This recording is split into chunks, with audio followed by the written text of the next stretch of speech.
WBCS 2023 main পরীক্ষা হয়ে গেছে, যেখানে অপশনাল জিওগ্রাফি যাদের ছিল তারা পরীক্ষা দিয়েছে এবং অনেকে আমার কাছে অপশনাল জিওগ্রাফি যাদের আছে তারা আমার কাছে অনেকে গাইডেন্স নিয়েছে। তো সেক্ষেত্রে কী সুবিধা হয়েছে বা কী অসুবিধা হয়েছে সেটা তোমাদের সাথে পরে ডিসকাস করব। এখানেতে আমি এটা বলতে চাইছি না যে আমার সাজেশন বা আমি যেগুলো পড়িয়েছিলাম সেগুলোই চলে এসেছে, এরকম ব্যাপার নয়। ওকে, বাট আমি এটা কখনোই বলবো না যে যা পড়িয়েছি সব চলে এসছে।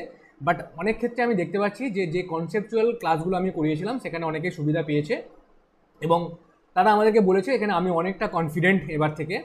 তো যাই হোক, আমি এখানে যেটা বলে রাখছি সেটা হচ্ছে যে 2017 থেকে আজ পর্যন্ত আমি যে ডব্লিউবিসিএস অপশনাল জিওগ্রাফি পড়িয়েছি এবং কোশ্চেনের প্যাটার্ন দেখেছি, সেক্ষেত্রে হঠাৎ করে একটা কোশ্চেনের প্যাটার্নে পরিবর্তন লক্ষ্য করলাম। ওকে, যেটা স্টুডেন্টদের ক্ষেত্রে অনেকাংশে পজিটিভ ইম্প্যাক্ট দিয়েছে এবং অনেকাংশে নেগেটিভ ইম্প্যাক্ট দিয়েছে। তো কী কী ক্ষেত্রে পজিটিভ এবং কোন কোন ক্ষেত্রে নেগেটিভ ইম্প্যাক্ট দিয়েছে সেই ব্যাপারে আমি আলোচনা করব। ওকে, আমি অরিজিৎ স্যার, তোমরা জানো নিশ্চয়ই অপশনাল জিওগ্রাফি পড়াই আমি। তো এখানে দেখো 2023-এর যে পেপার 1 কোশ্চেন এসেছে সেখানে ওয়েদারিং এবং মাস ওয়াস্টিংয়ের মধ্যে ডিফারেন্স থেকে শুরু করে অন্যান্য যে সমস্ত কনসেপচুয়াল কোশ্চেনগুলো আসে বা এসেছে প্রিভিয়াস ইয়ারে, সেই ধরনের কোশ্চেন কিন্তু এসেছে অনেকটাই। বাট যেটা মেন আমি লক্ষ্য করছি সেটা হচ্ছে 5 নাম্বার, 10 নাম্বার এবং 25 নাম্বার, এই যে কোশ্চেন প্যাটার্নটা অর্থাৎ 5, 10, 25 এবং আমি অনেক ক্ষেত্রে দেখতে পাচ্ছি 5 + 5 + 5 এইভাবে প্যাটার্ন দিয়েছে। এক্ষেত্রে সুবিধা কি? সুবিধা হচ্ছে যে এখানে কোশ্চেনের মার্কসটা একটু বেশি আসার সম্ভাবনা রয়েছে। অর্থাৎ ধরো 3 + 3 + 3 যদি পায় তাহলে সে 9 পাচ্ছে।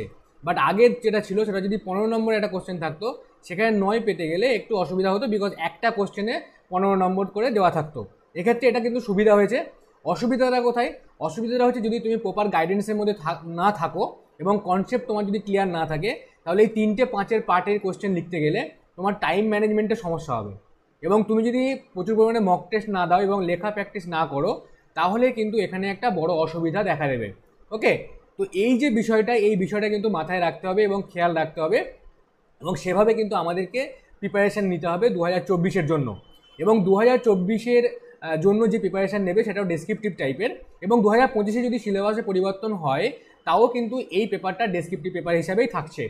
এবং জিওগ্রাফিতে এখন যেটা দেখতে পাচ্ছি সেটা হচ্ছে অপশনাল জিওগ্রাফি নিলে অ্যাডভান্টেজ অনেকটা বেশি আছে, বিকজ এই যে কোশ্চেনের প্যাটার্ন এটা পরিবর্তন হয়েছে, আশা করছি এই প্যাটার্নটা ভবিষ্যতেও থাকবে। সেক্ষেত্রে একটা ভালো মার্কস আসার সম্ভাবনা রয়েছে অপশনাল জিওগ্রাফিতে। ওকে, এরপর আমি যদি কোশ্চেন ওয়াইজ দেখি যে কী কী রয়েছে, তোমরা নিশ্চয়ই জানো, আমি আগেও বলেছি যে টোটাল 5টা কোশ্চেনে অ্যান্সার দিতে হয় পেপার 1 থেকে, যেখানেতে দুটো গ্রুপ থেকে ইচ গ্রুপ থেকে মানে প্রত্যেকটা গ্রুপ থেকে দুটো করে অ্যাটলিস্ট অ্যান্সার করতেই হবে।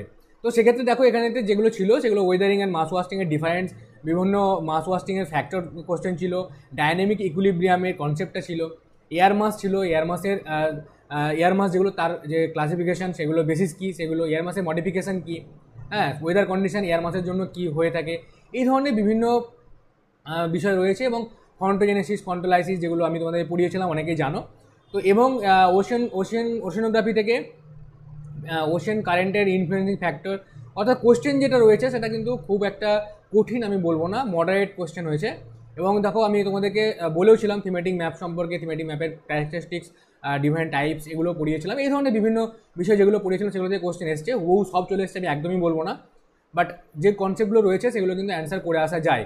তারপর দেখো গ্রুপ বি বলতে এখানেতে অ্যাকচুয়ালি হিউম্যান জিওগ্রাফি, আর গ্রুপ এতে হচ্ছে সেটা হচ্ছে ফিজিক্যাল জিওগ্রাফি। ওকে, ফিজিক্যাল জিওগ্রাফি, এখান থেকে দুটো প্রশ্নের অ্যান্সার করতে হয়, এখান থেকে দুটো প্রশ্নের অ্যান্সার করতে হয় মাস্ট, এবং দুটো গ্রুপ থেকে যে কোনো থেকে আমরা একটা অ্যান্সার করতে পারি। ওকে, তো এই যে গ্রুপ বি এর আমি কথা বললাম, তারপর দেখো এখানেতে অ্যাবসোলিউট স্পেস, রিলেটিভ স্পেস ছিল, বাউন্ডারি অ্যান্ড ফ্রন্টিয়ার ছিল, okay, nation and state, heartland theory, এই সমস্ত কনসেপ্টগুলো ছিল যেগুলো প্রিভিয়াস ইয়ারে কোশ্চেন এসেছিলো, সেখান থেকে কিছু কোশ্চেন এখানে এসেছে। এবং রুরাল আরবান সেটেলমেন্ট, যেগুলো মোটামুটিভাবে আমরা ধরে নিতে পারি যে যে জায়গাগুলো থেকে কোশ্চেন আসে সেই জায়গাগুলো থেকে কোশ্চেন এসছে, বাট কোশ্চেনটা একটু মডারেট টাইপের হয়েছে। ওকে, এবং এই ক্ষেত্রে আমি বলে রাখি যে যারা অপশনাল জিওগ্রাফি সিরিয়াসলি প্রথম থেকে পড়বে এবং কনসেপ্টগুলো ক্লিয়ার করবে, নোটসের ওপর ভিত্তি করে নয়, ওকে, যারা কনসেপ্ট ক্লিয়ার করবে এবং স্টাডি মেটেরিয়ালের ওপর ভিত্তি করে যারা নিজেরা লেখা প্র্যাকটিস করবে, তারা কিন্তু এখানেতে একটা ভালো মার্কস পাওয়ার সম্ভাবনা থাকছে বা পাবে। ওকে, এটা কিন্তু আমরা বুঝতে পেরে গেছি আগেই, আমি বারবার বলেওছিলাম যে কনসেপ্টের ওপর জোর দাও, নোটসের ওপর জোর দিও না। ওকে, আবার দেখো পেপার টুতে দেখো ইন্ডিয়ার যে tectonic division, okay, structure and relief সম্পর্কে যেটা পেনিনসুলা ইন্ডিয়ার এটা পড়েছে। এছাড়া হিমালয়ান ড্রেনেজ যে সিস্টেম, সেই সিস্টেমের হিস্ট্রি কিছুটা পড়েছে, এবং তার সাথে এই যে হিমালয়ান মাউন্টেনাস রিজিয়ন তার যে স্ট্রাকচার, সেই স্ট্রাকচার থেকেও কিন্তু কোশ্চেন এসছে। এছাড়াও দেখো এখানেতে যে আয়রন ওর বা প্রোডাকশন অর্থাৎ ইকোনমিক জিওগ্রাফি থেকে কোশ্চেন। তারপর দেখো এখানেতে ইন্ডিয়ান এগ্রিকালচার সম্পর্কে কোশ্চেন, গ্রিন রিভলিউশন সম্পর্কে কোশ্চেন। ওকে, তারপর দেখো এখানেতে প্যাটার্ন প্রসেস ইন্ডিয়ান আরবানাইজেশন থেকে কোশ্চেন এসছে, এবং এখানেতে ক্রুড সেক্স রেশিও ইন্ডিয়া সেই সম্পর্কেও কিন্তু ডিস্ট্রিবিউশন সম্পর্কে একটা কোশ্চেন এসেছে।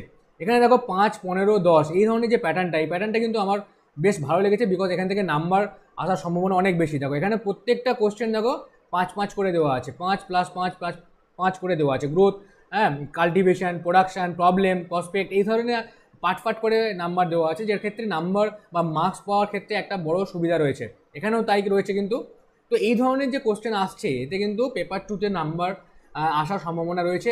পেপার টু যারা আমরা মনে করি যে প্রিলিমিনারিতে জিওগ্রাফি যেটা রয়েছে ইন্ডিয়া এবং West Bengal geography, actually group A হচ্ছে ইন্ডিয়ান জিওগ্রাফি, আর গ্রুপ বি হচ্ছে ওয়েস্ট বেঙ্গল জিওগ্রাফি। তো যারা আমরা মনে করি যে ইন্ডিয়া এবং West Bengal geography WBCS main পরীক্ষা বা প্রিলিমের জন্য যেটা পড়ে থাকি সেক্ষেত্রে হয়ে যাবে, সেটা কিন্তু একদম ভুল ধারণা এবং ভুল বিষয়।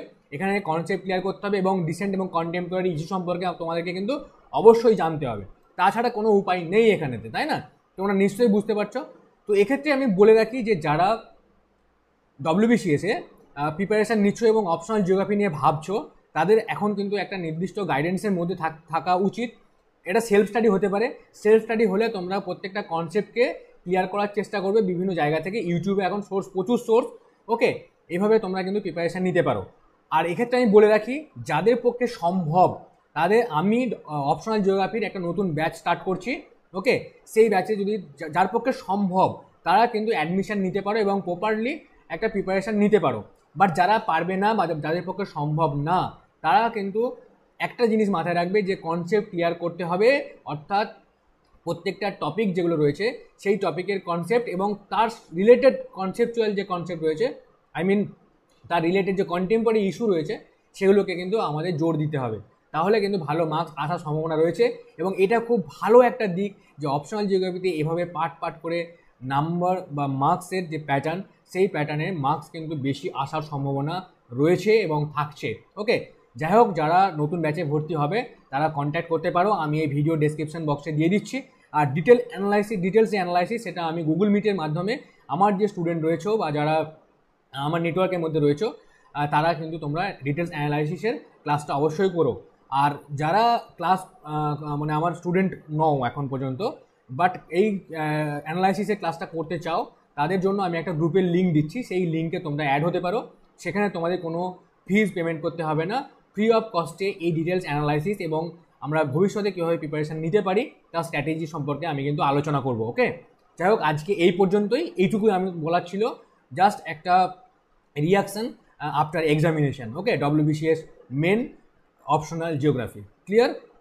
ওকে, টাটা।